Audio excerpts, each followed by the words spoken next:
Okay, so we're back. we're back. Same day, different review. Different reviews, like what, only a minute after the Man of Steel review? Yep, basically. Our Man of Steel review was an hour long. Congratulations to us. It's our longest review ever. And we apologize for it. No, we don't. I don't apologize at all. It needed an hour to review. So for Epic, I'm gonna let you go first since you liked it so much. Okay, yes. I loved this movie. Okay, we're reviewing Epic today.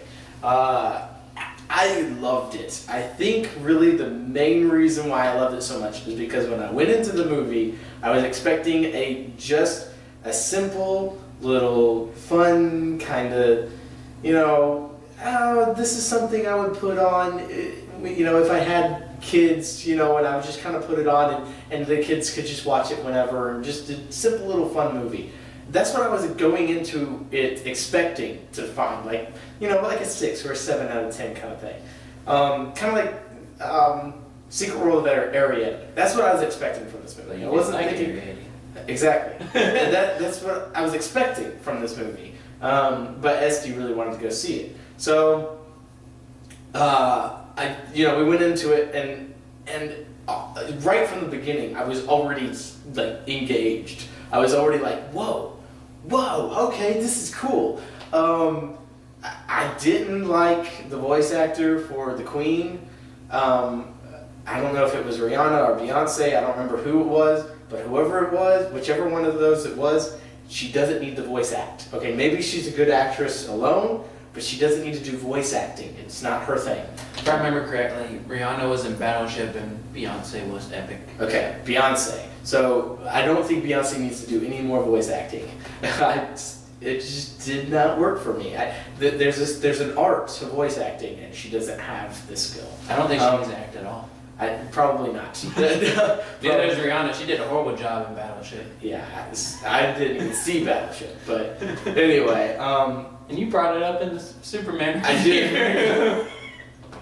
Anyway, so besides the fact that I didn't like her voice acting, at the beginning and stuff, and that was kind of iffy, I loved everything about this movie. I think I'm just gonna do a whole spiel on it. Okay, I loved the fact that it was so family oriented. I loved the relation between the dad and the main character girl. I think that was great. I think it was just what you need to see in like a kid's movie, and it was perfect. And with the mom, I guess the mom had passed away, or either they got a divorce and she's just been gone. I don't know what happened to the mom, but I think she died. I'm pretty sure she died, and that's why the daughter came back to see her dad. I'm guessing that's the story there. But I think that was a great family thing with the dog. I thought that was great. I also liked the family, even with the bad guy, he actually cared for his son and went ballistic when his son died. So I thought that was good family. And then Nod, Ballistic. yeah, I mean, and then Nod, he lost his dad in a war or something. Well, his dad's best friend is now taking care of Nod, and there's kind of that father-son thing there. And so I think that the family of this movie was so good, and how they all became like a family by the end was great, and definitely something that kids need to see. But not only did it have like this great kid feel to it was just a good kid movie, but it also had really good action. It was fun, it was entertaining, it was very engaging, like as far as like getting into this movie, as much as you can get into a 3D animated movie. You saw it in 3D? No, I mean as much as you can get into a CGI movie, which doesn't have any real people. I got into this movie, kind of like How to Train Your Dragon. Like I really got into that movie. Well, I really got into Epic, and it's just the animation, beautifully done. I mean, gorgeous. The forest just looked perfect. The people's faces, the reactions, it was just like unbelievable. I was very impressed with the animation in this movie. The storyline I thought was on what am I trying to say? Just it was perfect. I think The action, there was enough of it. I almost got sad that what's his name died, but then when he comes back and he proves he's not dead, he's like, you know how many of those guys I had to kill? And I was like, yes, yes, I love you, dude. He was my favorite character. I don't remember his name. What was his name? Yeah, dude, I don't remember anyone's name. That is not a good sign when I watch movies. That's not a good sign. I can't remember his name, but Nod's guardian guy. I can't remember his name, but He's General something. yeah. Anyway, he was my favorite character, and the fact that he didn't die made me so happy. But there were deaths in this movie. The Queen had to die, like, you know, but that kind of... Even the ghost came back. Yeah, I heard, yeah, you got to see her ghost kind of thing. And then, you know, the son of the bad guy died. And so, you know, there was like that death at the beginning, and that's kind of what really... and then the mom was, of course, dead already. I mean, she didn't die during the movie. I was thinking about. Sorry, I'm so sorry. Go ahead. I don't think she was dead because if you think about it, the dad and the daughter would have met at the funeral, and then gotten her close. So maybe it was just a divorce. We're not told that in the movie. We're not told if it was just divorce or if it was death or... There was a divorce. They divorced. Yeah. The daughter was living with the mom because they divorced long ago.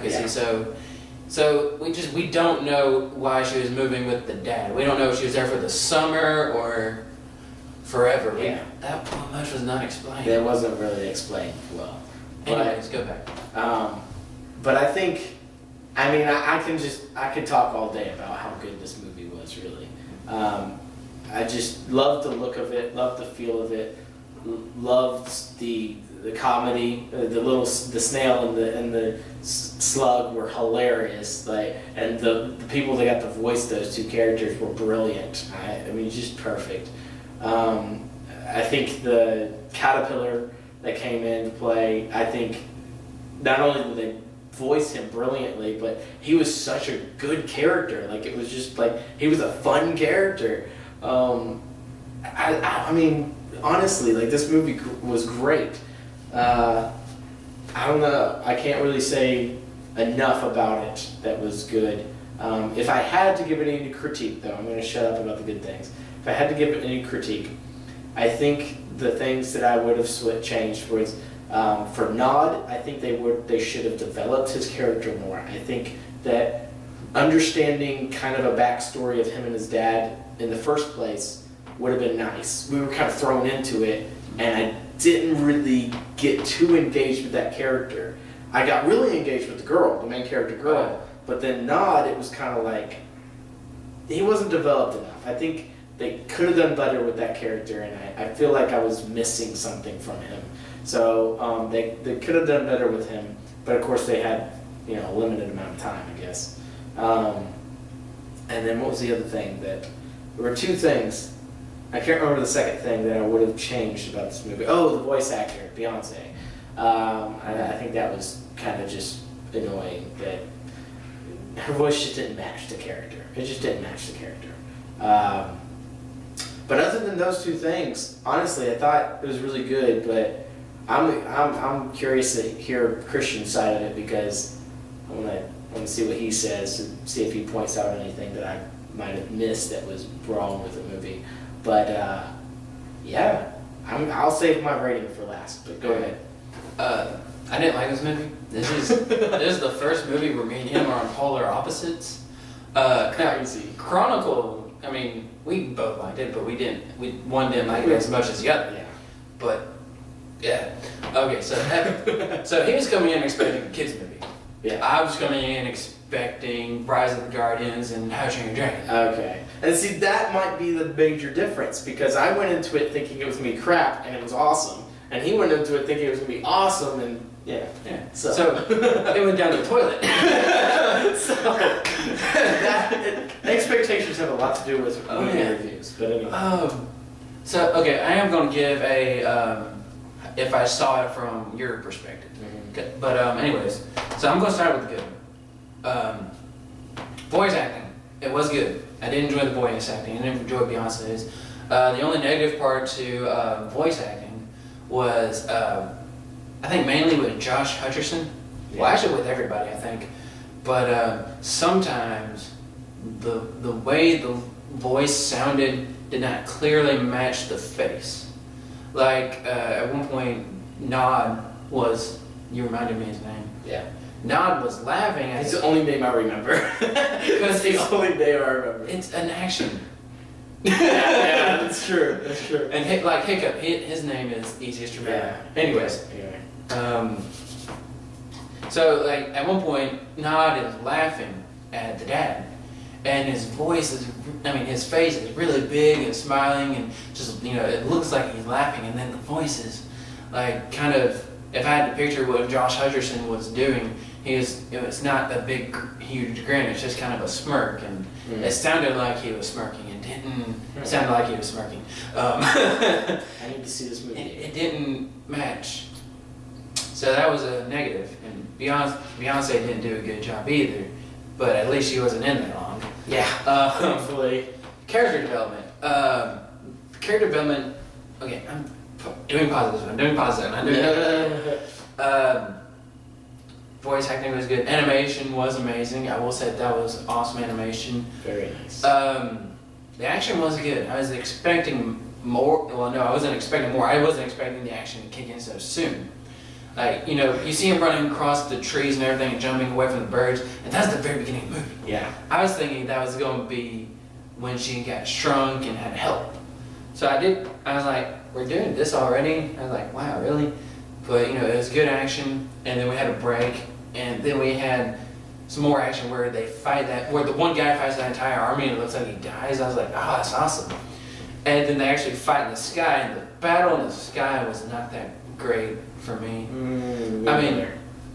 It was all right. But you always have to have that one battle that's not as good, so that the others look better. Yeah, but the thing is, my mom pointed this out to me after Spider-Man 3. I know. Megan Fox! She's not even in that movie. Anyways. Yeah, actually, Megan Fox, you're the reason for this movie. Anyways, no, it's not. I'm sorry. We are so mean. Anyways, so the final battle, my mom pointed this out to me long ago. When you figure out what their weakness is in the middle of the movie, you get to use it at the end. Mm-hmm. So that's good. So they use that, and so they knew their weakness was the backfalls. Yeah. And so that was good. It wasn't funny like they tried to pull it off for me, but it was good. And then at the part where they knock him out of the tree and he goes into that one tree and it eats him, I can't remember how they were able to do that force wave that they did when they kicked him out or whatever. You remember? They sent all the trailers like Nod and the general hit the blue guy. Oh, yeah. And that huge concussion wave goes with him out of the tree. Yeah. How did they do the wave? I don't know. You can't remember? No. Well, I thought it was cool. I loved the way it looked. I can't remember how they performed it, but I didn't like the way they performed it. But I thought the wave was cool. I thought it was cool how the tree just kind of ate him because it was his own creation that swallowed him up. Mm-hmm. So that was cool. I did like the little grass girl. You know? Oh yeah. How in the beginning of the movie she's like, "Oh, can I be the queen?" It has to be decided, and then she's actually helping. She's actually fighting, and then she actually does become the queen. Yeah. The only negative with that was that it seemed when she said you had to be chosen, it seemed like what they were saying was it was what what pod the queen chose, and then that pod would grow up. That's what it seemed like they were saying. To me, that's what it seemed like they were saying. It didn't ever say powder will come out of the pod and then it'll transform into the queen, and then the queen will go to a little girl. It didn't say that at all. I didn't really know what the pod was supposed to do. They didn't explain that much. They just explained the fact that she had to pick one and it was going to be the perfect one. They didn't explain exactly what the pod was going to do, so I do agree with that. That was kind of... But maybe that's all the whole mystery thing, and then you figure out what it does with the powder. And so, it's iffy, but you see how it's good. In the end, you see it play out, and it's okay.